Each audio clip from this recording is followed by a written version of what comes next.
जय सदगुरु ब्रह्म महाराज की जय अमराम श्रीमती घंडकोट सुभद्रा सदगुरु ब्रह्म महाराज की जय।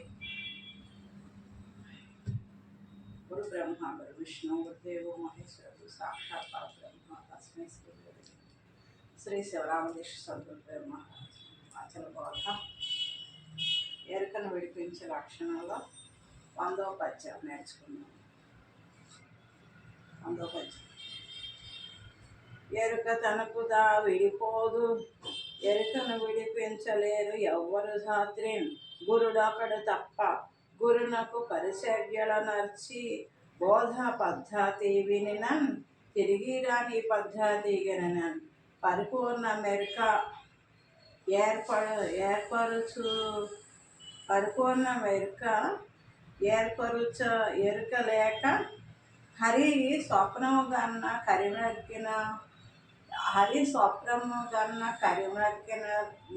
కరిమ్రగ్గినదట్లౌట, ఈ పద్ధతి వినిన తిరిగి రాని పద్ధతి గననం.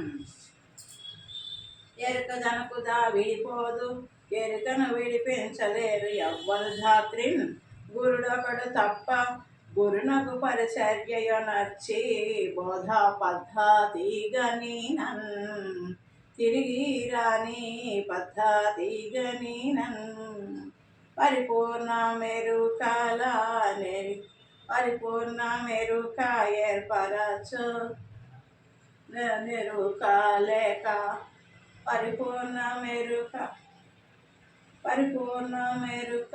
ఏర్పరచు నెరుక లేక, హరిని స్వప్నము గన్న కరిమ్రగ్గినట్లౌను, ఈ పద్ధతి గనినన్ తిరిగి రాని పద్ధతి గనినన్.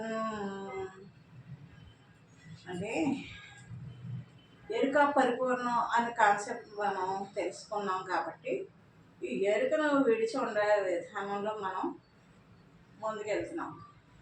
ఎవరు కూడా ఎరుకను విడిపించలేరుట. అది దేవేంద్రాదులు వచ్చిన, అటు త్రిమూర్తులు వచ్చిన, ఎవరు వచ్చినా ఎరుకను ఎవరు విడిపించలేరు.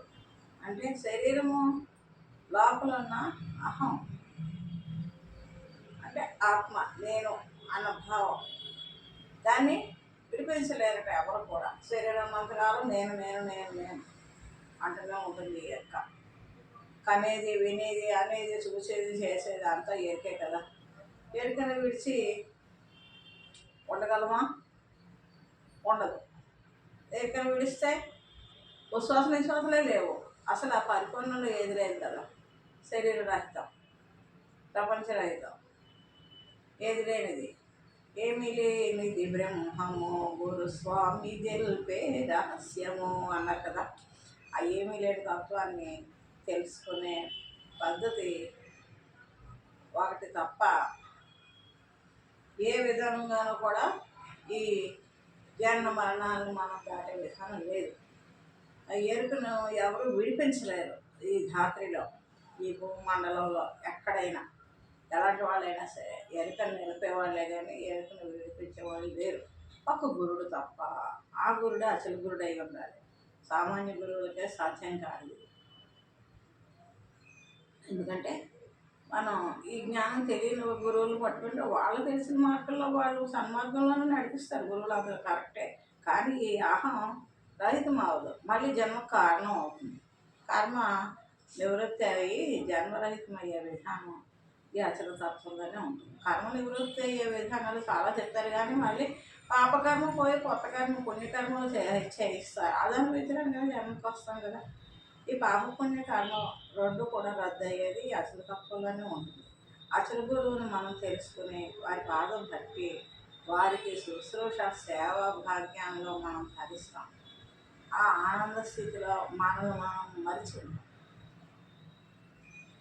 అప్పుడు గురువు ప్రేమతో శిష్యుడికి ఈ అచల మంత్రాలు ఉపదేశించి, అమ్మ ఉన్నది ఆ నిజసత్వం, అదే పరిపూర్ణ పరబ్రహ్మం, అదే బ్రహ్మ సత్యం అన్నారు కదా. ఆ సత్యమైన బ్రహ్మం, అహం బ్రహ్మాస్మి నీలో బ్రహ్మ నిలుపుకొని ఉన్నావు, అది కరెక్టే. కానీ అది నిజం కాదు. అది నీవు ఉన్నంత వరకే ఉంటుంది. నీవు లేనప్పుడు ఆ బ్రహ్మ ఏమైంది? నీతో కలిసి ఏకమైన వస్తువు మళ్ళీ జన్మకు కారణం అవుతుంది. కానీ ఈ అతనిలో పూర్తిగా అహం రహిత విధానం. ఈ విధానాన్ని ఒక గురువు తప్ప ఎవరు కూడా మనకి తెలియజేయలేరు అని ఎరుకను ఎవరు కూడా వినిపించలేరు, ఒక గురుడు తప్ప అని భావం, మధ్యభావం. శిష్య ఎరుక తనంతటి తానుగా విడిపోదు. ఈ భూమిపై గురుమూర్తి ఒక్కడు తప్ప మరెవ్వరును ఎరుకను విడిపించలేరు. కనుక గురుమూర్తికి చక్కగా సపర్యలు నచ్చి బోధను తెలుసుకొని తిరిగి జన్మకు రాని పద్ధతిని తెలుసుకొనవలెను. అట్లు పరిపూర్ణమును ఎరుకను అపరోక్షంగా తెలుసుకొనినచో ఏనుగు తనకు కలలో సింహమును చూచి మరణించినట్లుగా ఎరుక తనకు తానే లేకపోవడం. సింహం అంటే ఏనుగుకు భయమండి. ఏనుగు ఎంత గొప్పదైన, ఎంత బలశాలైన, ఎన్ని 1000 కేజీలు బరువు ఉన్న సన్నగా ఒక చిన్న సింహం ముందు అది భయపడుతుంది. ఆ సింహం అరుపు విన్న ఇక్కడ గుండెలు చచ్చిపోతుంది. అంత గొప్ప ఏనుగు కూడా, అంత పెద్ద ఏనుగు కూడా. ఎందుకు? ఏనుగు స్వప్నంలో సింహం వచ్చినట్టు తోచినా కూడా దీని గుండె అయిపోయి చచ్చిపోతుంది. అలాగా ఈ పరిపూర్ణ దర్శనాన్ని గురువు ఎప్పుడైతే సూచనప్రాయంగా చేసి చూపించారో అప్పుడే ఎరగలేదు. కరి స్వప్నమందు కానీ కరి స్వప్నంలో హరిని కానీ ఎలాగైతే తనకు తాను లేకుండా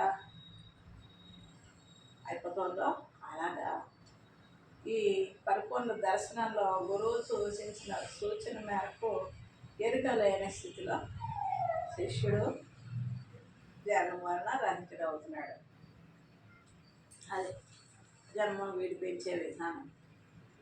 ఉన్నది పరిపూర్ణం అమ్మ, ఎన్ని రకాలుగా చెప్పినా ఉన్నది పరిపూర్ణం, లేనిది ఎరుక. లేనిది ఉన్నట్టుగా తోచబడుతుంది, అదే మాయ.